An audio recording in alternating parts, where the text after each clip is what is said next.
Hello and welcome to hashtag data science 23। ये recording start करने से थोड़ी देर पहले मैं एक आर्टिकल पढ़ रहा था लिंक्डइन पे, जिसका टाइटल था chat GPT passes Google coding interview for level 3 with salary worth $183K। $183K को अगर हम इंडियन रुपीज़ में कन्वर्ट करें तो 1.5 करोड़ के आसपास का फिगर बैठेगा।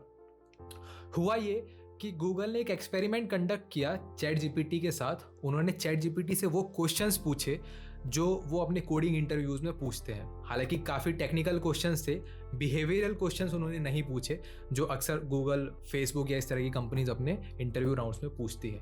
जिसका रिजल्ट ये रहा, जिसका नतीजा ये रहा कि चैट जीपीटी जो उनकी एंट्री लेवल की जो जॉब है, जो फर्स्ट लेवल का जो सॉफ्टवेयर इंजीनियर्स वो हायर करते हैं, उसको पास करने में सक्सेसफुल रहा। तो ये पहली बार नहीं है जब चैट जीपीटी इस तरह से सुर्खियों में रहा है। जब से चैट जीपीटी रिलीज़ हुआ है ये लगातार सुर्खियों में बना हुआ है और आगे भी बना रहेगा। और सिर्फ चैट जीपीटी ही नहीं, पिछले साल कुछ आर्टिफिशियल इंटेलिजेंस को लेके इम्प्लीमेंटेशंस ऐसे हुए, कुछ इवेंट्स ऐसे हुए जिनसे लगभग ये तय हो गया कि आर्टिफिशियल इंटेलिजेंस यानी कि एआई अपने एक नए पावरफुल दौर में प्रवेश कर चुका है। और एक कहावत है इंग्लिश में जो ज़्यादातर लोगों ने सुनी होगी, with great power comes great responsibility. तो जो लोग इस फील्ड में काम कर रहे हैं, जो इस फील्ड से जुड़े हुए हैं, तो उनको उन चीज़ों की समझ रहती है कि चीज़ें कैसे काम कर रही हैं और क्या क्या इम्प्लीकेशंस हो सकते हैं इस टेक्नोलॉजी के। लेकिन जब कोई टेक्नोलॉजी इतनी पावरफुल, इतनी व्यापक होती है, इतनी नई होती है, तो आम लोगों में काफ़ी सारी भ्रांतियाँ उस टेक्नोलॉजी से जुड़ जाती है, काफ़ी सारे मिसकंसेप्शंस उस टेक्नोलॉजी को लेके हो जाते हैं। और आर्टिफिशियल इंटेलिजेंस अपने आप में बहुत टेक्निकल फील्ड है। अगर आप उसमें माइन्यूट डिटेल्स पे जाएं तो एक आम आदमी के लिए उन सारी डिटेल्स को समझना आसान नहीं है। तो यही हमारे चैनल का एजेंडा है कि हम एक सामान्य स्तर पर आर्टिफिशियल इंटेलिजेंस को लेके वो जागरूकता पैदा कर पाएँ, वो इन्फॉर्मेशन अवेलेबल कर पाएँ कि एक आम आदमी भी समझ पाए कि चीज़ें कैसे काम करती हैं।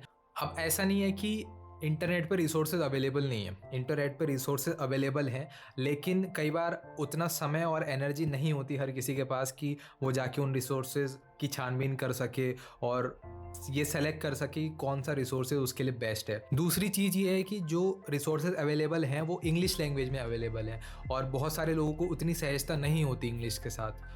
तीसरी चीज़ ये है कि काफ़ी सारे रिसोर्सेज जो हैं वो पेड हैं।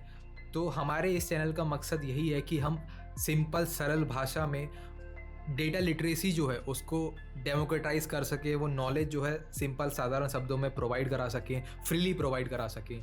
तो उसी उपलक्ष्य में, उसी संदर्भ में जो हमारी पहली सीरीज़ है वो डेटा साइंस को लेके है। तो डेटा साइंस और आर्टिफिशियल इंटेलिजेंस के बीच का लिंक क्या है, हम आर्टिफिशियल इंटेलिजेंस से डेटा साइंस पे कैसे आ गए।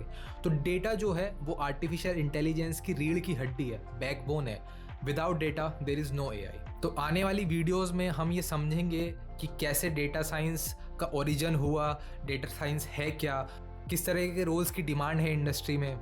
और इसके साथ साथ हमने एक चैलेंज स्टार्ट किया हुआ है हैशटैग डेटा साइंस 23, जिसका मकसद ये है कि बाय द एंड ऑफ 2023, मतलब 2023 के अंत तक हमारे पास डेटा साइंस को लेकर वो फाउंडेशनल स्किल्स हों। अगर कोई सीखना चाहता है डेटा साइंस तो उसके पास वो फाउंडेशनल स्किल्स हों कि वो इस फील्ड में आगे एक्सेल कर सके। तो हमने एक सीरीज़ चलाई हुई है hashtag data science 23, hashtag data science 101 या 101 डेज ऑफ डेटा साइंस। आप भी उस सीरीज़ को ज्वाइन कर सकते हैं।